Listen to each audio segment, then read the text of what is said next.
Mirza, kembali lagi dalam podcast TV Show, ngobrol sering tanpa boring. Di sini tempatnya. Kita lanjutkan Dr. Ahmad Reddy. Nah, tadi secara formil cacat. Ya. Nah, kalau dilihat dari materi-materinya, Ya, oke.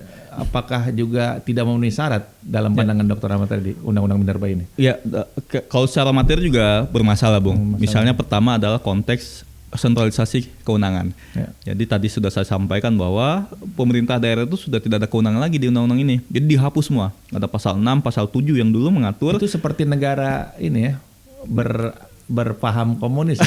Semuanya dikendalikan oleh pemerintah pusat. Gitu ya. Nah, ini ditarik. Padahal kan kalau kita lihat di pasal 18, 18A Undang-Undang Dasar yang jelas bahwa pengelolaan sumber daya alam itu harus dilakukan secara adil dan selaras. Iya. Itu bunyi konstitusi kita. Dan semangat reformasi itu kan adalah tadi ada semangat otonomi daerah.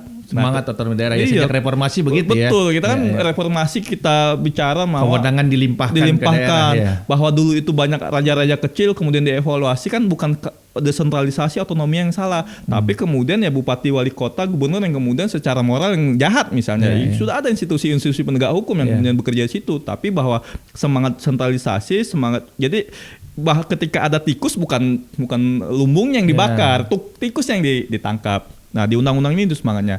Jadi kewenangan ditarik semua ke Kenapa pusat. itu? Apa semuanya mau dikeruk keuntungan oleh pusat? Iya. Atau dia bisa lebih mudah melakukan kontrak dengan perusahaan-perusahaan? Satu, tata kelolanya dianggap lebih mudah karena itu sentralistik. Alasannya tata kelola lebih mudah. Tapi bahayanya kan nanti pelaku usaha itu cukup lobby satu orang saja, pemerintah pusat. Kalau dulu kan bupati A, gubernur A beda selera, beda apa gitu kan. Jadi itu yang menjadi soal. Jadi sentralisasi. Kemudian yang kedua adalah konsep wilayah hukum pertambangan Indonesia. Wilayah hukum pertambangan Indonesia. WHPI ini dia bisa menegasikan tata ruang. Jadi dia bisa nambang itu bisa di darat, di laut, landas kontinen, di hutan, itu semua seluruh wilayah Republik ini itu bisa ditambang. Kalau dulu kan nggak boleh. Kalau tata ruangnya bukan KPP, kawasan peruntukan tambang, itu nggak bisa ditambang. Kawasan hutan karena itu kaitan dengan kelangsungan hidup manusia, kelangsungan hidup alam gitu. Berarti kan. besok kalau ada di bawah ini di PP Muhammadiyah dibongkar gitu ya. Bisa saja termasuk dibongkar. masjid-masjid yang lagi dibangun. Luar biasa. Itulah menurut saya luar biasanya moral tambak. hazard ya. Itu dan pemerintah daerah itu menjamin di undang-undang itu wajib menjamin tidak ada perubahan tata ruang untuk kawasan pertambangan. Jadi kalau sudah jadi wilayah usaha pertambangan maka haram hukumnya untuk diotak-atik. Nah, ini menjadi soal menurut saya. Kemudian yang ketiga tadi itu soal mengenai PKP 2B dan kontrak karya yang tadi ditarik ke pusat semua. Yang keempat kaitan dengan penghapusan pasal pidana terkait mengenai sebelum di undang-undang sebelumnya ada. Dulu pemberi izin yang kemudian mengeluarkan izin yang tidak sesuai dengan undang-undang dipidana dulu. Jadi bupati wali kota ngeluarin izin usaha pertambangan tapi tidak sesuai dengan prosedur undang-undang minerba atau tidak sesuai dengan syarat-syarat dipidana dulu. Jadi ada bupati-bupati wali kota yang kemudian terkena pasal ini pasal undang-undang sebelumnya. Betul, dipidana gara-gara sekarang dihapus. Ini kan punya potensi moral hazard. Jadi kalau kemudian ke depan ada yang hilap ngeluarin kalau dulu bisa masuk penjara, pidana. Dan bukan lagi pemerintah daerah, berarti kan pemerintah pusat. Pemerintah pusat. Jadi kalau kita tarik dengan kewenangan tadi ya pemerintah pusat seolah-olah pengen imun lagi. Ini bisa dikatakan hak imunitas juga. Nah, sama kayak Perpu Corona juga. Jadi memberikan imunitas ya kan kekebalan hukum bagi pemerintah pusat. Konstitusional diktatorship jelas. Jadi itu pasal-pasal yang kemudian ruhnya sudah jelas. Jadi kalau alasan tadi 5 menurut undang-undang menurut pemerintah dan DPR alasan itu 5 perubahan itu yang nggak jelas. Putusan MK mana yang dilaksanakan? Kemudian dalam konteks sinkronisasi undang-undang Pemda, justru undang-undang Pemda itu ada kewenangan tetap Pemda kan. Undang-undang itu kan mengatakan kewenangan itu memang dicabut di kabupaten kota tapi tetap diberikan ke provinsi. Di undang-undang minerba malah ditarik semua ke pusat. Alasannya adalah ingin mensinkronkan dengan RUU Omnibus Law Cipta Kerja. Lah ini nggak bisa yang namanya RUU sinkronisasi dengan sesama RUU. Kan kalau kita membentuk hukum ya. Kalau minerba ini berarti revisi ya? Revisi perubahan. Kalau omnibus kan rancangan. Kan di Omnibus Law itu kan ada sektor salah satunya minerba yang mematikan undang-undang yang ada pasal-pasalnya itu. Jadi itu nggak pas juga karena mengapa kemudian sentralisasi kewenangan? Karena kita mengacu pada RUU Cipta Kerja. Lah tidak boleh mengacu pada RUU yang belum jadi. Lah undang-undang minerba ini di RUU Cipta Kerja saja kan. Kalau ini jelas ilusi. Ya. ilusi. RUU Cipta Kerja saja kan sudah nggak sentralistik, Bung. Ketika dibahas di Balai kan DPD maunya nggak boleh sentralisasi. DPD kan ngotot, kemudian DPR juga nggak mau, kemudian ada sentralisasi kewenangan. Artinya RUU yang sudah diacu oleh Minerba justru semangatnya tetap desentralisasi. Jadi gini, Dr. Ahmad Reddy ini kan biar pemirsa tahu sebenarnya pengelolaan minerba yang baik seperti apa. Iya, saya kira pertama adalah kita kembalikan ke Pancasila. Jadi bahwa sumber daya alam ini kan karunia, Bung, bukan kutukan. Tapi sekarang jadi kutukan nih. Sekarang jadi kutukan. Kita kutukan. Rakyat makin miskin, negara makin miskin, kemudian lingkungan rusak, tapi hanya sekelompok orang saja yang kaya raya. Makanya disebut oligarki tadi. Oligarki. Jadi kalau kemudian kita katakan sumber daya alam ini sebagai karunia Tuhan Yang Maha Esa di Indonesia, harusnya sumber daya alam itu oleh seluruh bangsa ya khususnya masyarakat yang di situ ada tambangnya, ya kan. Kalau dulu itu dikatakan sumber daya alam karunia, menurut saya ilusi juga, karena bagi kita sekarang itu hanya menjadi sebuah kutukan. Ya, sumber daya alam itu ya tadi tidak bisa memakmurkan, rakyat makin susah, lingkungan rusak.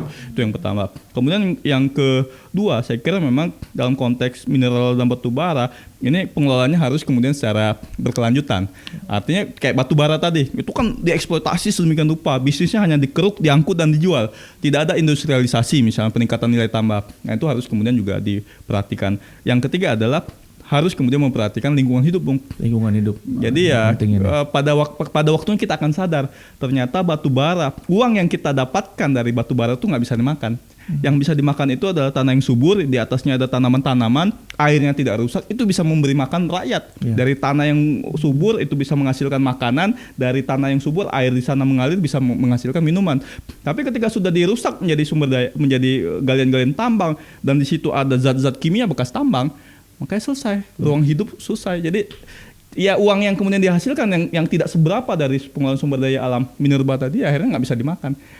Itu yang saya kira memang hari ini politik hukum pengelolaan mineral dan batu bara semua rakyat ya. Rakyat, khususnya masyarakat di sekitar tambang yang akhirnya ya perusahaan tambang bisa pergi, Bung, mencari galian-galian baru. Tapi yang ditinggalkan itu kerusakan lingkungan, galian tambang, hutan yang sudah tidak ada.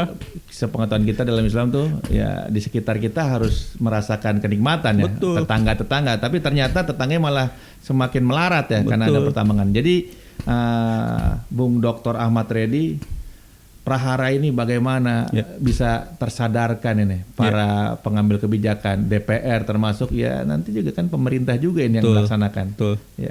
Ya, saya kira memang pertama kita berharap ke Mahkamah Konstitusi.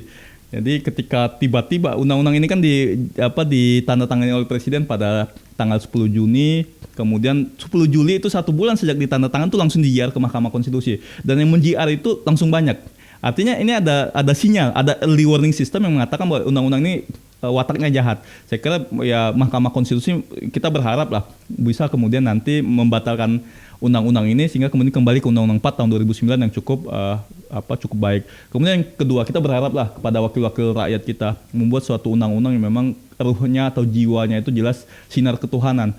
Karena saya lihat jauh dari sinar ketuhanan, ya semangatnya itu pasal per pasal itu tidak ada ruhnya, pertanggungjawaban dunia akhirat seperti apa.